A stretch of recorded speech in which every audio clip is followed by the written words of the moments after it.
in the right space. You've got a hotel, right? And they want to employ a decision support system, okay? That's kind of you should always start thinking DSS when you see something like sales analysis. Analysis is the key process we're looking at.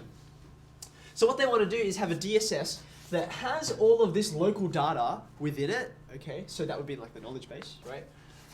And then can use all of that data and historical patterns from the past to try and predict, okay, is there likely to be a lot of guests on a certain date or not many guests on a certain date, okay? There are two groups of people who are going to use this data, but I'm already getting ahead of myself. Let's look at the first question. Identify participants in this decision support system, and for each, provide an example of where provide an example of a decision where the system would be able to assist. Okay, so super easy. Everything is actually back in this paragraph. Okay, so let's read again. The package is to be used by the management of the hotel to allow them to better predict the number of guests likely to use the hotel on a week-to-week basis. Okay, so just right there, there's the overarching purpose of the system, but what specific ways will it be used? Okay, next sentence. Management can then adjust staffing levels more efficiently. Bam, answer number one, okay? So I'm gonna open page, okay? And we're trying to work out who are the participants here.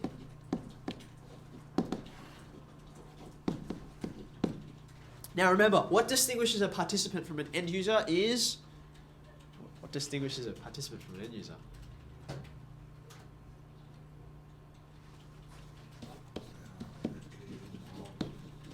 Directly involved, yeah, that's a good way to put it. In fact, you might remember from the prelim course that participant, another name for participant is direct user, and another name for end user is indirect user.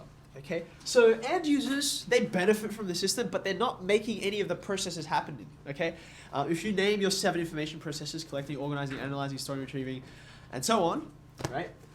The end users aren't actually making any of them happen. They might benefit from those processes, but they're not initiating them the way the participants are. Okay. So coming back, we identified the first group. Okay, so we could call them hotel management, I guess. That's G. Okay, now what was the specific decision that they were going to be looking at?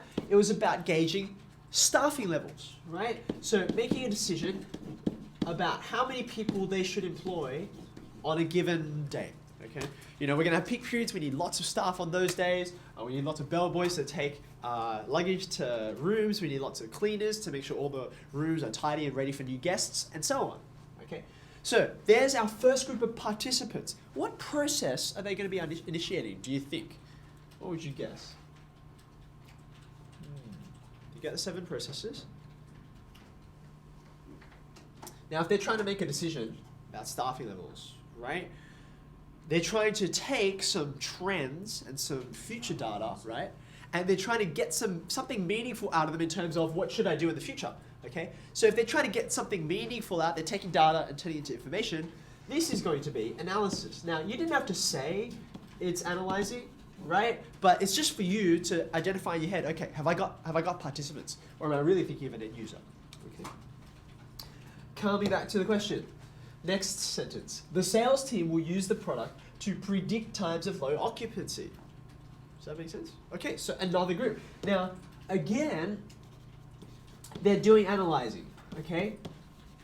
And they're analyzing the same kind of data, but, this is important, it's for a different kind of decision, right? The sales team has nothing to do with how many people they employ. What does the sales team have to do? Like, what kind of decisions are they going to make?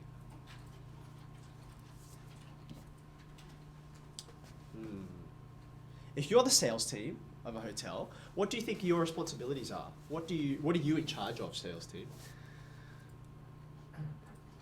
Advertising. Perfect. Okay. So if I want to think about, you know, where I advertise and when I advertise, right? Advertising is really expensive. Okay. So it's not in your interest to advertise all the time if some periods you're going to get lots of people anyway. Like at Christmas, you don't necessarily need to advertise because lots of people are on holidays, so they're going to come to your hotel anyway, right? Whereas, have you noticed, you know, stuff like, who's doing it? Hungry Jack. They're doing Tuesdays, right? And I think Domino's, they do a cheaper Tuesday, cheaper Monday thing as well. Okay, why are they doing that?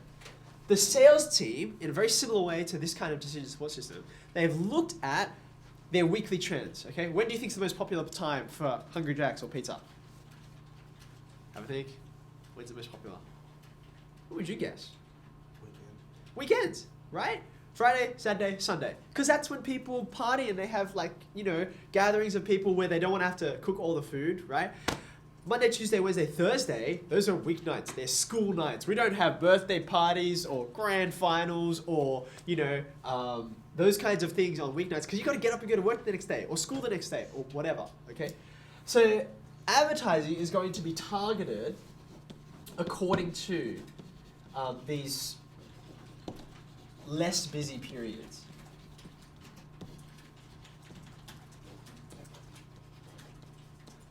Okay? So can you see it's the same kind of process underneath both, right? But these are two completely different decisions, right? So two groups of participants, two decisions. That was part A. That's all I was looking for. Okay. Part B. Is this hotel decision support system best described as working in a structured, semi-structured, or unstructured situation? Justify your response. Okay. So here's a clue for you. Okay. At least in an HSC exam, your answer for this question on any situation is almost always going to be semi-structured. Okay. Here's why. If it was structured, right? It might appear in an exam, but it's not very interesting, okay? There aren't many variables. You can't really ask a question like part C. It's not that interesting when it's just it's straightforward inputs and straightforward outputs, okay? It's not as challenging a scenario. In the same way, an unstructured situation, like questions like, what's your favorite band? Or what's the best music? Those kinds of things. What's the best picture? Again, you can't ask very many meaningful questions about them, right? So it's semi-structured, but the question is, why? Semi-structured. What are the kinds of factors that affect where something is on the structure continuum? What kinds of factors do we think about? Variables, good. Now, when you say variables, what do you mean? Because I can think of a couple of different meanings of variables in this scenario. Both would be valid. I just want to know what you're thinking of. The range of any decisions that can occur. Okay, all right. So you're thinking of, now you've just said two different things. You said variables and then you said outcomes or decisions or recommendations. Okay. Let's go with variables first. I might suggest the variables are things like, say, weather. Weather is notoriously difficult to predict for any length of time. Generally more than 3 days is very, very unpredictable. Okay, so you've got some unpredictable things here in your situation. If there was good weather or bad weather, how would that have an impact on this particular system? Morning. Good weather, bad weather. What do you think bad weather might lead to? Bad weather. What issues might that cause for things like this?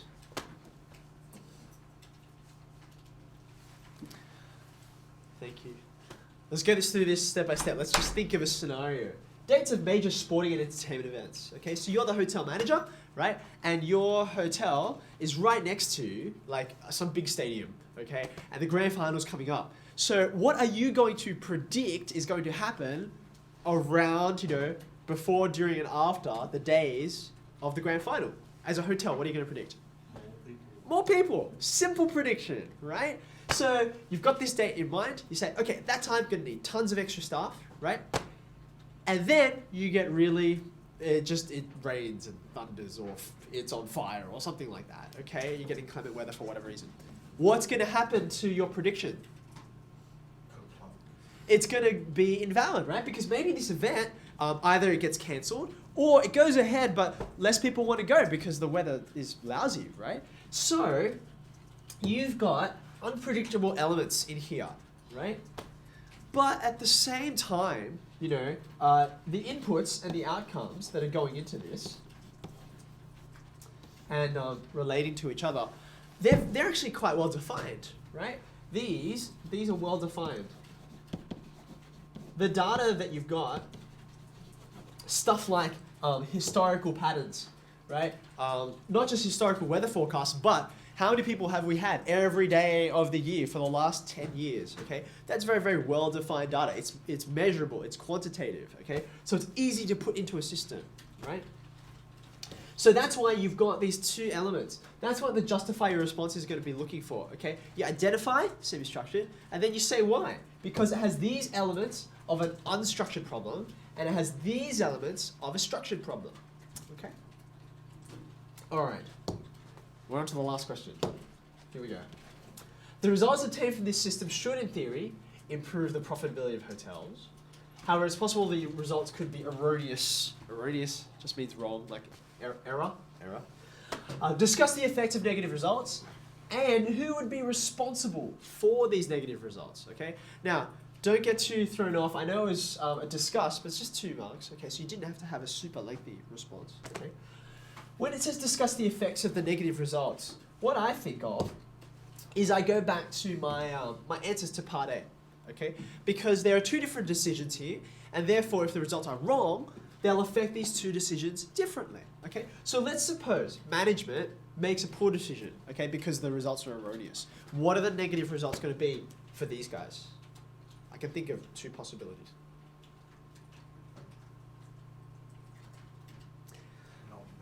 Staff hire for the wrong time at the wrong time. Yeah, right. So let's think of that scenario we said of the sporting event, right? And it gets rained out, okay? So seeing that sporting event coming on that day, we would have adjusted staffing levels and say, let's double the number of cleaners, bellboys, other concierges and all those kinds of people who we're going to hire, okay? But then when the day comes, because it gets rained out, all these people are just sitting around doing nothing, but you still got to pay them, right? So you're overstaffed. Naturally, the opposite could also happen, and you'd be understaffed, and you've got all these people who require your service, right? Okay, what about the sales team? What might happen if they make the wrong decision, okay? Probably not as big an impact as the other guys, but if their advertising is targeted at a period which is popular anyway, right, they're just wasting advertising dollars, yeah? If on the other hand, right, they miss a period which is very, very unpopular and they don't advertise, right, you'll have very consistently low occupancy rates. So as a hotel, you're just gonna not make money, okay? Who's gonna be responsible? Really quickly.